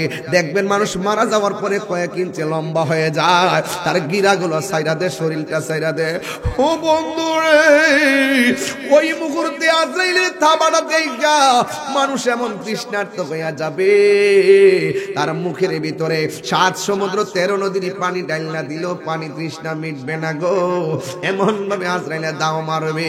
বন্ধুরে, ওই মুহূর্তে যখন রূহটা কেড়ে নিয়ে যাবে, কিছু কিছু মানুষ পায়খানা করে বিছানা বাসায়া দিবে, কিছু কিছু মানুষ চোখ দুইটা উল্টাইয়া দিবে, কিছু কিছু মানুষ জিহ্বাটায় কামড় মারবে, কিছু কিছু মানুষ একেবারে টুডের মধ্যে কামড় মারব। নবী বলে উম্মত, এই মরণের লক্ষণটা বেশি ভালো না। যার মরণের পরে চেহারাটা হলুদ বর্ণ হয়ে যায়, যে মারা যাওয়ার পরে কপালটা ঘেমে যায়, মনে রাখবা তার মরণের সময় আমি নবীর সঙ্গে দিদারের মাধ্যমে মরণ হয়েছে। ওই নবী আমরা দেখতে চাই কি চাই না? বন্ধুরে, আমার নবী আপনার নবী বলেন, আর যদি ইমানদার হতে পারো, নবী ওয়ালা হতে পারো, আল্লাহ ওয়ালা হতে পারো, ইমানদার হতে পারো, আমল ওয়ালা হতে পারো, ইনসাফ ওয়ালা হতে পারো, আজরাইল বন্ধুর মতন দরজার মধ্যে আসবে, আয়েশা তোমারে সালাম দিব, মাথার পাশে গিয়া বসবে, আর মাথার মধ্যে আঙ্গুল দিয়া আশ্রাইয়া দিয়া কানের মধ্যে মুখটা লাগাইয়া বলবে, হে আল্লাহর বান্দা, আল্লাহ আমার পাঠাইছে তোমার রূহটারে সার্জারি করার জন্য, তুমি কি বলো? এবার ইমানদার বলবে, আজরাইল এটার জন্যই তো আমি বইসা রয়েছি, তাড়াতাড়ি আমার রূহটারে বাইরে করে লইয়া যাও, আমার আল্লাহর সঙ্গে আর নবীর সঙ্গে দিদারের জন্য মনটা পাগল পাগল হইয়া রয়েছি। এইভাবে ইমানদাররা প্রেজেন্টেশন করবে। বাস রূহ চলে গেছে, এবার গাতা বলা হোক আর সোনার গট হোক, সাদা কাফন আনবে না লাল কাপড় আনবে? আরো জোরে গন, সাউন্ডটা তুললা দেন। লাল কাপড় আনবে না সাদা কাপড় আনবি? জীবনে কত বক্তা ওয়াজ করছে, লাল কাপড়, নীল কাপড়, হলুদ কাপড়, এতগুলা কাপড় থাকার পরেও কোনো কাপড় দিয়া তোমার বাইন্ডিং করবে না। সাদা কাফন দিয়া কেন আমার লাশটা দাফন করে, এই কথা দিয়ে কোনো মৌলবি কয় না। আবার তোমাকে এতগুলা পানি থাকার পরে গরম জল দিব, আম পাতা জাম পাতা থাকার পরও কেন বড়ই পাতার গরম জল করবে, বড়ই পাতাটা কেন দিবি, এই কথাটা কেউ কয় না। ও বন্ধুরে, গোসল করার সময় নাক দিয়া তুলা ঢোকানি, আর জোরে কোন ঢুকাইনি? কয় কেন ঢুকাই জানোনি? কয় নাক দিয়া যেন পানি না ঢুকে, কানের মধ্যে তোলা ঢুকাইনি, কয় কান দিয়া যেন পানি না ঢুকে। ওই কসকু সামান দিয়া এমন আতরুলুবান সুরমা লাগাইয়া এমন ভাবে তোমার গোসলটা করাইব, একেবারে আদর করে করে গোসলটা করাইয়া সুন্দর করে আপনাকে কাফনের কাপড়টা পরাইব। আজকে দুনিয়ার জমিনে গোসল করাইবার নিয়ম কারণ অনেকে জানে না, কাফনটা কেমনে কাটবো সেটাও জানে না, আর নিজের বাপের জানাজানা নিজে করার ক্ষমতা রাখে না। এর সাইতে কপাল পোড়া আর কিছু হতে পারে না রে বাবা। বন্ধুরে, আমার নবী আপনার নবী রাহমাতুল লিল আলামিন বলেন, যখন তার গোসলটা দিব, সাইটটা পর্দা চারদিকে টানাইয়া দিব, সাজিয়ে গো জিয়ে দে মোরে সজনী তোরা, সাজিয়ে গুজিয়ে দে মোরে, সাজিয়ে গুজিয়ে দে মোরে, হে সজনী তোরা, সাজিয়ে গুজিয়ে। বড়ই পাতার শুয়ায়া মশারির তোলে, বড়ই পাতা গরম জ্বলে,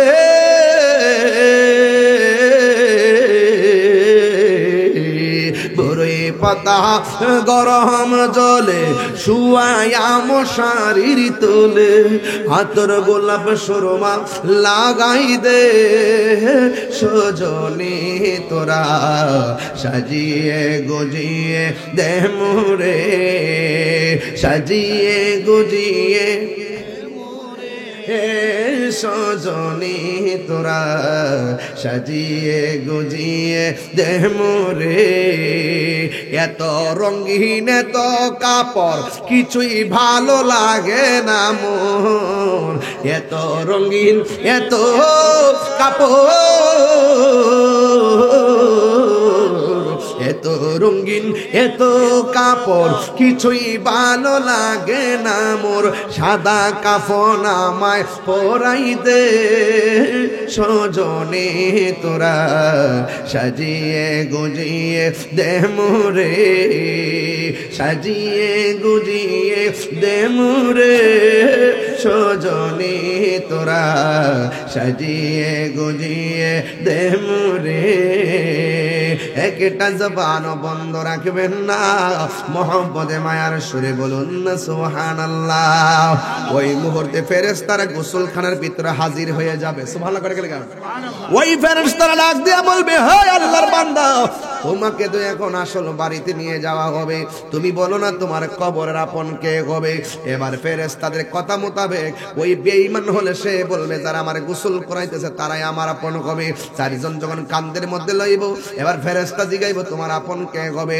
সে বলবে যারা আমার কান্দে লইছে তারা কবরে আপন হবে আবার যখন তাদেরকে জানাজার ময়দানে নেওয়া হবে ওই ময়দানে বলবে তোমার কবরের ভিতরে আপন কে হবে সে বলবে যারা আমার জানাজার নামাজ পড়াইতেছে তারাই আমার আপন হবে আবার যখন জন্মের মতো কবরের মধ্যে নামাইয়া দিব গো জিজ্ঞাসা করবি কে তোমার কবরে আপন হবে সে বলবে আমার কবরে যেই দুইজন নামছে এরাই হবে আমার কবরের আপন এবার দুইজন যখন ওইটা যাইব বাঁশগুলা যখন বিছায়া দিব উপর দিকটা যখন সাটাইটা দিব মিনহা খলাকনাকুম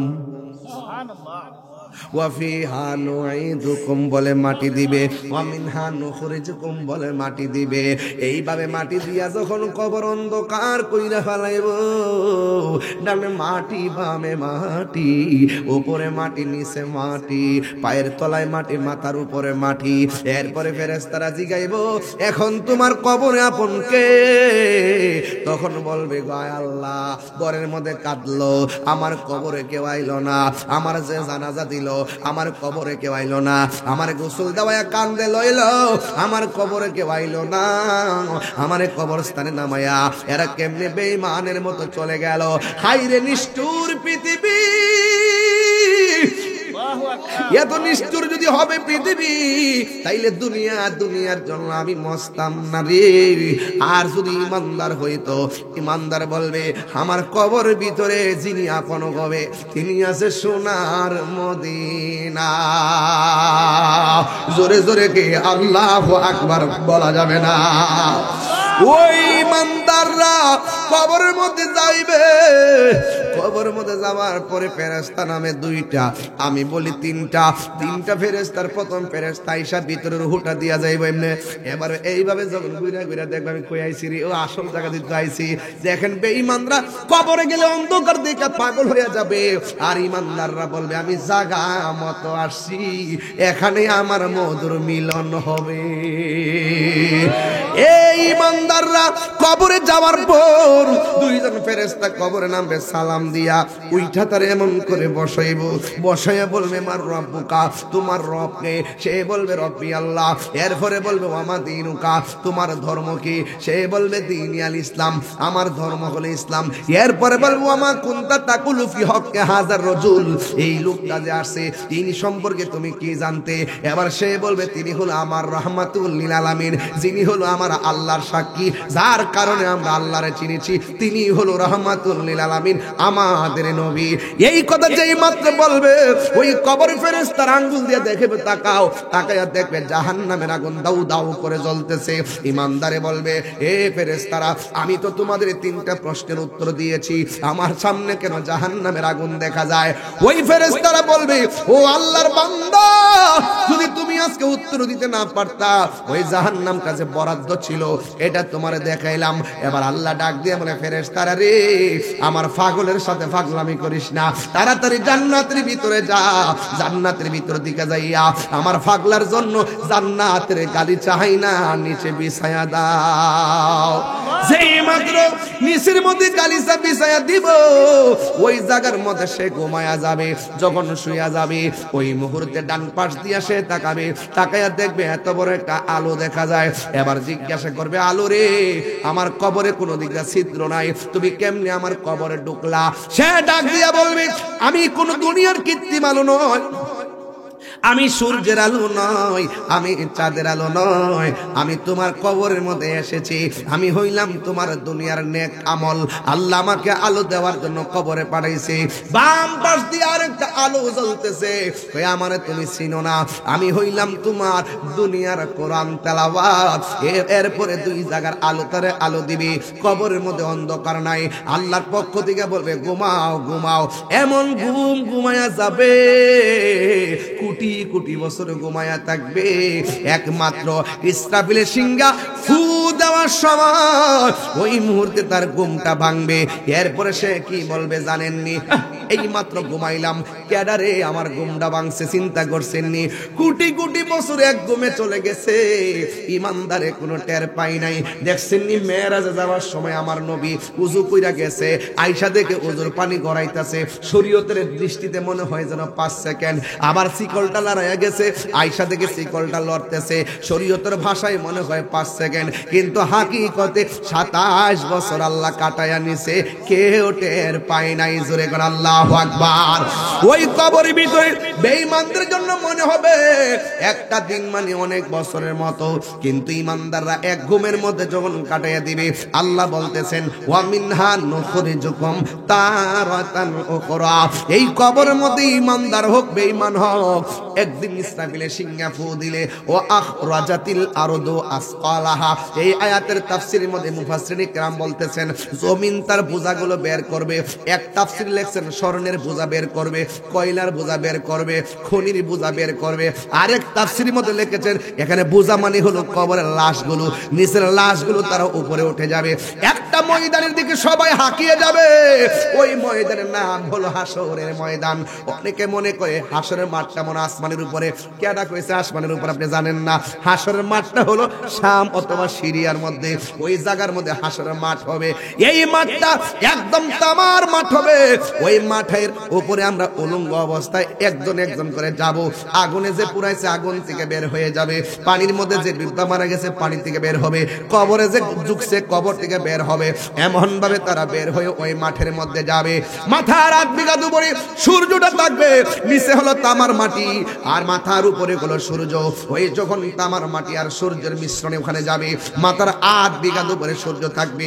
আল্লাহ বলতেছেন ওয়া মিনহা নুখরিজুকুম তারাতান উখরা, তোমাদেরকে কবর থেকে বের করে হাসরের ময়দানে নেওয়া হবে। উখরা মানে হলো শেষ বিচারের দিন, আখিরাত মানে মৃত্যুর পরিবর্তে জীবন। উখরা মানে হলো শেষ দিবসের দিন। আয়েশা সিদ্দিকা ডাক দিয়ে কয় নবী গো, উলঙ্গ অবস্থায় একটা ময়দানে গেলে তাইলে একজন আরেকজনের দেখবো। আমার নবী বলে আয়েশা না না, একজন আরেকজনের দেখবে না রে, কবর থেকে উঠানোর সময় গাটটা বাঁকা কইরা দিব, মাথার 8 বিঘা উপরে সূর্যটা থাকবো, মাথার খুলিটা সেকেন্ডে উইরা যাইব। কেউ গিরা পানিতে সাঁতার কাটবে, কেউ হাঁটু পানিতে সাঁতার কাটবে, কেউ কোমর পানিতে সাঁতার কাটবে, কেউ গলা পানিতে সাঁতার কাটবে। যার গুনাহ যেমন তার শরীর থেকে পানি ঝরব তেমন। ঠিক এই পানিটা কেমন জানেননি? দুনিয়ার আগুনটা যত গরম, এর চাইতে 70 গুণ গরম হলো সেই পানিটা। ওই পানির মধ্যে পা দিয়া দাঁড়ায়া থাকবো 100 বছর, 50,000 বছর দাঁড়ায়া থাকবো। একদিন না 2 দিন না, ওই দিনগুলো আমাদের দিনের মতন না, 50,000 বছর দাঁড়ায়া থাকবে। মাথার উপরে সূর্য থাকবে। এমন কোন নবী নাই। আল্লাহরে বলবে আল্লাহ বিচার কাজটা শুরু করো। একমাত্র একজন আল্লাহরে বলবে আল্লাহ বিচার কাজটা শুরু করো। যার কথার দ্বারা হাসরের ময়দানে বিচার কাজ শুরু হবে তিনি হলো রহমাতুল লিল আলামিন। ওই ময়দানে দাঁড়ায় থাকবে। এবার দেখেন পোল্ট্রি মুরগি মেশিনের ভিতরে দিলে যেমন করে পাখনাগুলো খুলে যায়, গরম পানির মধ্যে হাঁসটা ফেললে যেমন করে পাখাগুলো খুলে যায়, এমন ভাবে বডির গোশতগুলো হাড্ডি থেকে আলাদা হয়ে যাবে, কঙ্কাল হয়ে দাঁড়ায় যাবেন। মার সামনে দিয়ে ছেলে যাবে, সন্তানকে পরিচয় দিবে না, মা সন্তানের পরিচয় দিবে না। সবার জবানে একটা মাত্র স্লোগান, নাফসি নাফসি নাফসি বলে কাঁদবে। এবার আল্লাহর কাছে এক শ্রেণীর বান্দারা বলবে আল্লাহ আমরা তো আযাব সহ্য হয় না, ওইলি ইয়েস অথবা নট, দুজকে দাও নাইলে জাহান্নামে দাও, এই গরম পানি আর সহ্য হয় না। আল্লাহ ডাক দিয়ে কয় ও ফেরেশতারা, এই বান্দা আমলনামা নিতে চায়, তার বাম হাতের বুকের ভিতরে ঢুকায়া দিবে, কই পিছন দিকটা বের করে, পিছন দিকটা বের করবে। বলবে আল্লাহ গরম পানির মধ্যে দাঁড়া করে রাখছো, পেটের ভিতর দিকটা হাতটা ঢুকাইয়া দিছো, তুমি আমার আমলনামা দাও, পিছন দিকে আমলনামা দিব। এবার বান্দার বলবো আল্লাহ কষ্ট করে হাত ঢুকাইছে অসুবিধা নাই, কিন্তু আমি তো মুখ চোখে দেখি না। আল্লাহ বলে ফেরেশতারে গাট্টারে ভাঙ্গা পিছন দিতে গাট্টা ঘুরাইয়া দে, গাট্টারে ভাঙ্গা দিব, পিছন দিকে তাকিয়ে দেখবো হাতের মধ্যে জান্নাতের টিকিট না, হাতের মধ্যে জাহান্নামের টিকিট দিয়ে দিছে। এমন ভাবে হাসরের মাঠটা ভয়াবহ হয়ে যাবে রে, হাসরের মাঠটা ভয়াবহ হয়ে যাবে। ও বন্ধু, এমন ভাবে যার যার ইয়া নাফসি বলে কাঁদবি। আমার নবী আপনার নবী বলেন হাসরের ময়দানে 7 প্রকারের মানুষকে আমার আল্লাহ আরশে আজিমের নিচে ছায়া দিবে। এর মধ্যে 1 নম্বর হলো আদেল, মানে হলো ন্যায় বিচারক। 2 নম্বর হলো দানশীল ব্যক্তি। আজকে যে মাহফিলে দান করেছেন আপনি মনে করবেন না আপনার লস হয়েছে, আপনি কিন্তু হাসরের মাঠে স্থান পেয়ে গেছেন। আমার নবী বলেন যারা দান করবে, দানশীল ব্যক্তিগুলোকে আমার আল্লাহ আরশে আজিমের নিচে ছায়া দিয়ে দিবে। 3 নম্বর হলো যে এই ছেলেটা আজান শুনলে ঘরে মন বসে না, আজান শুনলে বাজারে মন বসে না, মসজিদে যাইবার লাগা পাগল হয়ে যায়, যে এই ছেলেটা ওই জিকির শুনলে পাগল হয়ে যায়, নামাজের জন্য দিবানা হয়ে যায়। আমার দেশে এমন কিছু মুরব্বী আছে ফজর আজান দিলে আর ঘুমায় না, কম্বলটা ঢিল মাইরা ফালাইয়া শালটা গায়ের মধ্যে দিয়া পুষ্করির পানি দিয়া উজু কইরা তেত্তারায় হাইটটা মসজিদে চইলা যায়। চাচি জিগাই এখন জান কয় মসজিদে যাই, কয় কেন, কয় মসজিদে গিয়া বইয়া থাকলে মনে বড় শান্তি লাগে, এমন ভাবে মসজিদে চলে যায়। আমার নবী বলে ও পৃথিবীর মানুষ, যারা মসজিদের প্রতি যার মনটা ঝুঁকে আছে, ঘর ভালো লাগে না মসজিদ ভালো লাগে, বাজার ভালো লাগে না মসজিদ ভালো লাগে, এই মানুষটির জন্য আমার আল্লাহ নিজে আরশে আজিমের ছায়া দিবে। এরপরে 4 নম্বর কোনটা জানেননি? 4 নম্বর হলো যৌবন কালে যার ইবাদত বেশি, ও যুবকের দল পায়ের মধ্যে বইলা দিয়া যায়, এই সময়টা বড় দামি। মুরব্বী বয়সে ভালো করে সেজদা করতে পারে না, রুকু করতে পারে না, শরীরটা দুর্বল হয়ে যায়। এই মুহূর্তে তোমরা যারা সুন্দর করে রুকু সেজদা করবা, আমার নবী আপনার নবী বলেন এই সমস্ত মানুষের জন্য আমার আল্লাহ রাব্বুল আলামিন আরশে আজিমের ছায়া দিয়ে দিবে। এই হলো 4 নম্বর। 5 নম্বর কি জানেননি? ওই যারা গুনার সুযোগ আছে গুনাহ করে না। একটা মেয়েকে আমার পছন্দ হয়েছে, মেয়েটাকে আমি দেখলাম, দেখার পরে তারে প্রপোজ করলাম, প্রপোজ করার পরে তার একটা জংলাই নিলাম, জংলাই নেওয়ার পরে তার কাপড় চোপড় খুল্লা ফালাইলাম, খুল্লা ফালার পরে তার উপরে লাফায়া পড়লাম। ওই মুহূর্তে মেয়েটা বলতেছে বাইরে তুমি আমার নষ্ট করবা, আমারে তুমি ইউজ করবা, তুমি আল্লাহরে ডরাও। কিন্তু ওই মুহূর্তে ছেলেটা মেয়ের উপর থেকে দাঁড়ায় গেছে, গায়ের মধ্যে মেয়েটার জামা পরায় দিছে, যেখান থেকে আনছে সেখানে তারে পৌঁছাইয়া দিছে। অথবা ধরেন একটা মদের বোতল দরজা লাগাইয়া দিলেন, জানালা লাগাইয়া দিলেন, ঘরের ভিতরে মদ পান করার সুযোগ আছে, মাও দেখবে না, বাপও দেখবে না, বন্ধু বান্ধব কেউ দেখবে না। মদের বোতলটা খুললা ডাইরেক্ট মদটা খাইতে গেছেন, হঠাৎ করে মনে হয়ে গেছে আমার আল্লাহ তো আমারে দেখতেছে, আমি কেমনে মদটা পান করবো। এই চিন্তা ভাবনা করে যারা গুনার কাজ ছাইরা দেয়, যে আল্লাহ দেখতেছে, জিনার কাজ ছাইরা দেয় আল্লাহ দেখতেছে, মদের কাজ ছাইরা দেয় আল্লাহ দেখতেছে, চুরির কাজ ছাইরা দেয় আল্লাহ দেখতেছে। আমার নবী আপনার নবী বলেন যাদের গুনাহ করার সুযোগ আছে এরপরও গুনাহ করে না, ওই সমস্ত ব্যক্তিদের জন্য আমার আল্লাহ রাব্বুল আলামিন আরশে আজিমের নিচে ছায়া দিয়ে দিবে। জোরে জোরে কি সুবহানাল্লাহ বলা যাবে না? এরপরে কোনটা আপনারা জানেননি এরপর হলো আমি আপনাকে ভালোবাসবো নবীর জন্য, আমি আপনাকে ভালোবাসবো আল্লাহর জন্য। আমি যদি সুদ খাইতাম গাঞ্জা খাইতাম আমার দাওয়াত করতেন, আমি নবীর শান গাই আমারে ভালোবাসেন, আপনারা নবীর শান শুনেন আমি আপনাদেরকে ভালোবাসি। এই যে ভালোবাসাবাসি ফাঁকা যাবে না, এই ভালোবাসাবাসির কারণে আমরা ওলি আল্লাহকে ভালোবাসি, ওলি আল্লাহর নবীকে ভালোবাসে। আপনারা আমাকে ভালোবাসেন, আমি নবীরে ভালোবাসি, আপনারা নবীকে ভালোবাসেন, তাই আমি আপনাদেরকে ভালোবাসি। এই যে আমার নবী বলেন আল্লাহর জন্য যারা একজন আরেকজনকে ভালোবাসে, নবীর জন্য একজন আরেকজনকে ভালোবাসে, আমার আল্লাহ তাদের জন্য আরশে আজিমের নিচে ছায়া দান করে দিবে। চিৎকার মেরে গে আল্লাহু আকবার বলা যাবে না? তাইলে হাসরের ময়দানে সব নবীগণ নাফসি নাফসি বলে কাঁদবে, একজন মাত্র পয়গম্বর উম্মতি উম্মতি বলে কাঁদবেন। আমার নবী আপনার নবী আল্লাহর ডাক দিয়ে বলবে, আল্লাহ এই সমস্ত বান্দাগুলা কেডা গো যাদের গায়ের মধ্যে জাহান্নামের শিকল ফেসায় রাখছো, একদিকটা গরম পানি বডির মধ্যে জাহান্নামের শিকল, কারণটা কি? আল্লাহ ডাক দিয়া বলবে, ও বন্ধু এরা কারা জানেননি? এরা হলো দুনিয়ার মধ্যে ওই সমস্ত বান্দা যারা মা বাবার মনে ফায়ের মধ্যে বইরা বইলা দিয়া যায়। তাহিরির যদি 1 মিনিটের জন্য ভালোবাসা থাকেন, মাঝে মাঝে মুরব্বী আব্বারা বইয়া রয়েছে, পুত্রে ওই বাপেরে কোনোদিন কষ্ট দিয়েন না, ওই বাপেরে কষ্ট দিয়েন না।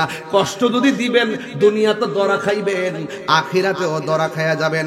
আমি কিন্তু কোনো মাহফিলে এত লম্বা আলোচনা করি না, আমি কিন্তু কোনো মাহফিলে এত টাইম ওয়াজ করি না। আমি একবার বলছি, আমার বিষয় দিয়েছেন 3টা। একটা হলো কেমনে সৃষ্টি হইলো, আরেকটা হলো কেমনে কবরে যাইবো, আরেকটা হলো কেমনে হাসর। এই 3টা আয়াতের আলোকে যদি বুঝাইয়া দিয়া না যায় তাহলে বুঝবেন যে আমি আয়াত বুঝি নাই। এই জন্য বাজান বুঝাইয়া দিয়ে গেলাম, আমরা হাসরের ময়দানে উঠবো, আমার নবী ছাড়া কোনো উপায় নাই। আমার নবী সুপারিশ করার ক্ষমতা আছে না নাই? এখন বলেন হুজুর আমরা নামাজ পড়ে রোজা করে যাবো ডাইরেক্ট, নবীর কাম লাগতো না? ওরে বাটপার বলে কি নবীর কাম বলে লাগতো না? নামাজ যে পড়ছেন কবুল হয়েছে কিনা জানেননি? কয় না। রোজা যে রাখছেন কবুল হয়েছে কিনা জানেননি? কয় না। হজ যে করছেন কবুল হয়েছে কিনা জানেননি? কয় না। যাকাত যে দিবেন কবুল হয়েছে কিনা জানেননি? কয় না। জিকির যে করছেন কবুল হয়েছে কিনা জানেননি? কয় না। এখন এত আমল কইরা হাসরের ময়দানে যদি উঠেন, আল্লাহ যদি ক তুই নামাজে দাঁড়াইছস মনা ছিল বিল, আমি আল্লাহ জানি, তাইলে তোর নামাজ আমি কবুল করি নাই, তাইলে আমরা আল্লাহর দরবারে কি জবাব দিব? এই জন্য বলছি আমল নাই, আখলাক নাই, কিন্তু আমাদের অন্তরে নবীর মহব্বত আছে না নাই? আর জোরে কোন না আছে না নাই? এই জন্য আমি সুরে সুরে বইলা দিয়া যাই, নাই কোনো বন্ধুগণ, নাই দরদি, নাই কঠিন দিনে আমার নবীজি বিনে, নাই কোনো বন্ধুগণ, নাই দরদি, নাই কঠিন দিনে আমার নবীজি বিনে।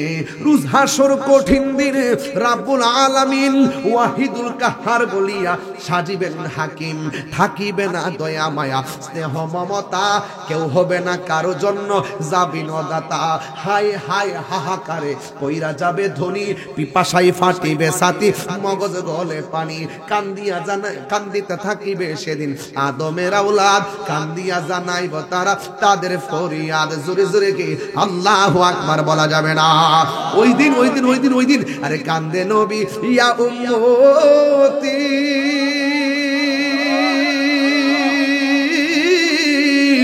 আমার উম্মতের কি হবে গতি গো। আরে কান্দে নবী, ইয়া উম্মতি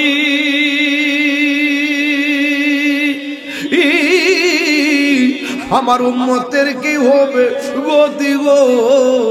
ওরে উম্মতের জান্নাত দিয়া শান্তি দাও হাবিবের প্রাণ, রোজ হাসরে বুঝবেন সেদিন আমার নূর নবীজির শান, রোজ হাসরে বুঝবেন সেদিন নূর নবীজির শান। আল্লাহ বলে ও গো দোস্ত তোমারে দেখইয়া যারে খুশি তারে তুমি যাও না বেহেশতে লইয়া।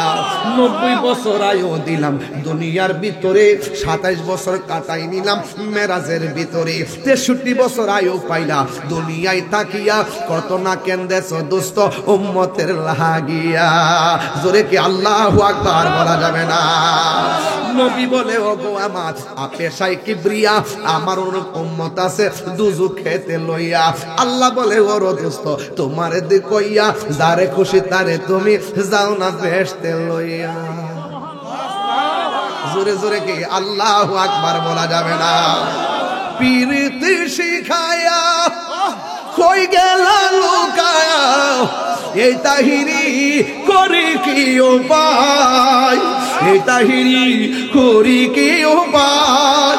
ও মোর জালা রে জালা কি দিয়া হানিবাই, দয়ালের প্রেম জালা, দয়ালের প্রেম জালা, অঙ্গ জলে জালা কি দিয়া হানিবাই, নবরঙ্গের রূপ ধরিয়া। বুঝতেন না তো বাজান, বুঝতেন না, বুঝাইলে বুঝবেন। নবরঙ্গের রূপ ধরিয়া কি তামানি? আমরা যে গুনাহ করছি আল্লাহ জানে কি জানে না? আমরা যে গুনাহ করছি জানে কি জানে না? আমরা যে বদি করি জানে কি জানে না? আমরা বেহেশতি না দুজুকি আল্লাহ জানে কি না? মিজানের ফাল্লা ওজন করব কোনটা হালকা কোনটা ভারী জানে কি জানে না? কে দুজুকি কে বেহেশতি জানে কি জানে না? এরপর মিজানের ফাল্লা টানাইবো কি লাগা? দরকার কি ছিল? ডাইরেক্ট কইতে এই যা দুজুকে যা, এই বেহেশতে যা, এত কাহিনী কি লাগা? নবরঙ্গের রূপ ধরিয়া পাগল করিয়া এখন দয়াল রইলা কোথায়? এই আল্লাহ আসিনি, আল্লাহ আসিনি।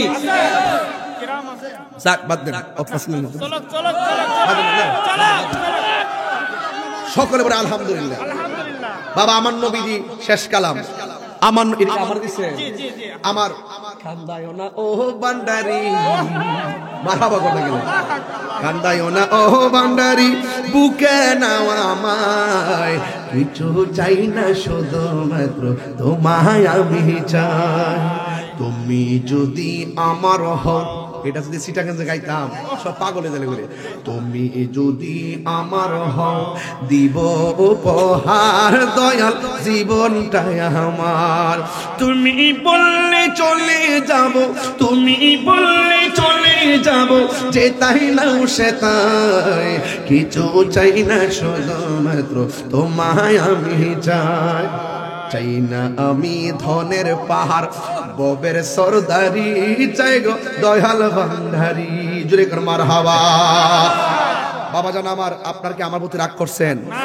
আমার মনে হয় সোনারঘাটে এই প্রথম কোনো টাইম ওয়াজ করলাম। কিরে বিষয়টা অনেক লম্বা, আমাকে স্টেপ স্টেপ যেতে হবে, এই জন্য চিল্লাই চিল্লাই গেছি, কোন রকম একটা বুঝ একটা দিয়া গেছে। বাবা রে আমরা কিছু নাই, নবী আছে। ইয়া রাসূলুল্লাহ উনজুর হালানা, হে রাসূল আপনি আমাদের দিকে তাকান। ইয়া রাসূলুল্লাহ ইসমা ক্বালানা, হে রাসূল আমাদের কথা একটু শুনেন, আমরা সব ছেড়ে দিব আপনার জন্য, আমরা পৃথিবীর সব কুরবান দিব শুধু আপনার জন্য। হাসরের মাঠে আমরা কোনো আমলের বাহাদুরি নাই। কিরে বাজান বয়স কত? 60। শৈশবকাল গেছে 8 বছর, তো কত হইছে? কত? ঘুমে গেছে গা 20 বছর, কাজে কর্মে গেছে গা 10 বছর, বুড়া কালে গেছে গা 8 বছর, 14 বছর না হিসাব কি? আমি দেখছি 60 বছর সব দিক ঘুম হয়ে গেছে গা, হুদু দি গেছে গা। বুঝেন না আল্লাহ যে কইছে আমি মায়া কইরা বানাইছি, কোথায় রে বুঝছ না রে বাবা? খেলাটা যে কিতা খেলছে মালিকে, এটা আমি বুঝাইতে পারতাম না। যাক আর পারতাম না, বাড়লে মানুষ আমার পাগল কইব, আমি আর যাইতাম না। আমার কথা খালি নবীরে ধরে রাখেন, নবীরে ভালোবাসেন, নবীরে ভালোবাসার সাজদাগুলো দেন, আল্লাহর মহব্বতটা হৃদয়ে ধারণ করেন।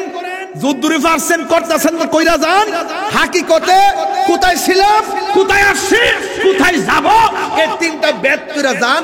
যাওয়ার আগে তো নবী কৃষ্ণপুর।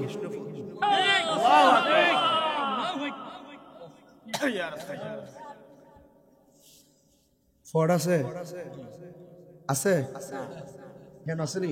আছে তো ইহানো ফরগেট, ইহানো না হাত দিয়া যদি ইহানো হাতে কে পাইব? এটা কি তা কৃষ্ণপুর? আমি ঢুকছি নান্দা শায়েস্তাগঞ্জ দিয়ে জামুকু শায়েস্তাগঞ্জ যায়, যদি জায়গা সুনামগঞ্জ দিকে বন বেড়ে পামনি আল্লাহর ওই গাড়িটি তো ওয়াজি বুঝে না, এই ডাব্লিউডি ওয়াজই বোঝে না, কপালে দাগ ফালাইলে কাম হইতো না। 9.5 লক্ষ বছর ইবাদত কইরা এরপর লানাতের জিনজিল একমাত্র নবীর না মানার কারণে। ওয়াজটা বুঝাইতে আমি পারতেছি না যে নবী ছাড়া কোনো উপায় নাই। আর কইতাম না, যা। আল্লাহ আপনাদের সকলকে কবুল করুক, আমিন কর। আমরা কিছু নাই, নবী আছে, মারহাবা কর। নবী কার বন্ধু? ও সংক্ষেপে এটা বুঝুন না যে 1,24,000 পয়গম্বর ও নবী ওই, কিন্তু মেরাজটা কিন্তু আমার নবীর। সব বুঝে, এটা বুঝে না। মেরাজটা কিন্তু আমার নবীর। আবার চর্ম চোখকে সৎ চোখকে আল্লাহকে নবী দেখেছেন। এবং এদিকে যাইতে যাইতে এমন কাছে গেছে, এমনি থাকেন না, আর একটু কাছে আসেন, আরো কাছে আসেন। আও আদনা রসুলকে আল্লাহ আমাকে এমন কাছে কাছে নিয়েছে, নেওয়ার পরে আল্লাহর কুদরতি হাতটা আমার কাঁধের উপরে রাখছে। পরে আমি একটু ঠান্ডা ঠান্ডা অনুভব করছি। আর পারতাম না, বাড়লে পাগল করব। আল্লাহ আপনাদের সকলকে কবুল করুক। এই যে লোকটি লেগে আমার, এই লোকটির জন্য আমার অনেক ধন্যবাদ, এই লোকটির অনেক ধন্যবাদ, ওই লোকটির ধন্যবাদ। যেমনি এক ঠ্যাং ধরে দাঁড়িয়েছে, একটু লড়ছে না, মানে এইভাবে দাঁড়িয়েছে। আল্লাহ এদেরকে হুসাইনি সৈনিক বানাই দেন, এদেরকে সুন্নিয়তের রণবীর বানাই দেন, আল্লাহ এদেরকে সুন্নিয়তের যোদ্ধা বানাই দেন। যারা বুঝে না এদেরকে হেদায়েত নসিব করেন। মেরাজের চাঁদে 5 ওয়াক্ত নামাজ আনছে, রসুল বলছেন একটা শিক্ষা দেওয়া যায়। আস্তে রসুল বলছেন কবরের মধ্যে সবচাইতে ভয়ঙ্কর আযাব হবে বেনামাজির। কি নামাজির? এর বেনামাজির প্রথম আযাব হলো কবরে যে প্রথম রাতের যে আযাব আছে না, কবরের প্রথম রাতের একটা আযাব আছে, এটা ভয়ঙ্কর। এটা টেগেল দেওয়ার মতো ক্ষমতা কারো নাই। শুধু মানুষ আর জিন ছাড়া যত প্রাণী আছে তার চিৎকার আওয়াজ শুনে দুই পাশের মাটি দুই প্রান্তে যায় বেনামাজির এমন একটা চাপা দিব, হাড্ডিগুলা গুড়া বানায় ফেলবে। ফাউডদের কয়ে দিয়ে যে বাজান নবীর মহব্বত করে নামাজটা পড়বে। রসুল দুনিয়া থেকে যাওয়ার সময় শরীয়তের পর্দার আড়াল হওয়ার সময় কইছে সালাত সালাত সালাত। আমি রবের দিদারে গেছি, রব আমার 5 ওয়াক্ত নামাজ উম্মতের জন্য উপহার দিচ্ছে। তো উম্মতের দরকার সেই উপহারটা কিয়ামত পর্যন্ত রক্ষণাবেক্ষণ করা। কথা কোন ঠিক কিনা? বাজার নামাজ লাগবো নি, নামাজ লাগবো নি। হাসরের মাঠে প্রথম হিসাব হইব নামাজের হিসাব। বাজান অবাজান ফাউডদের কি বাজান এখন টেহা কালেকশন করছি না, আমার একটা ফুলা দাঁড়াই কোনটা হুজুর কালকের ফজর থেকে আমি 5 ওয়াক্ত নামাজ পড়ব, শুধু একটা ছেলে দাঁড়ানছিলেন। মিশাতা কইন না, সত্যি করে দাঁড়ান। আমার নাম কি? গিয়াসউদ্দিন। বাড়ি কো? আর আব্বা আম্মা ছিল? ওহো, তার আম্মা নাই। আল্লাহ তার আম্মাটার জান্নাত বাসী।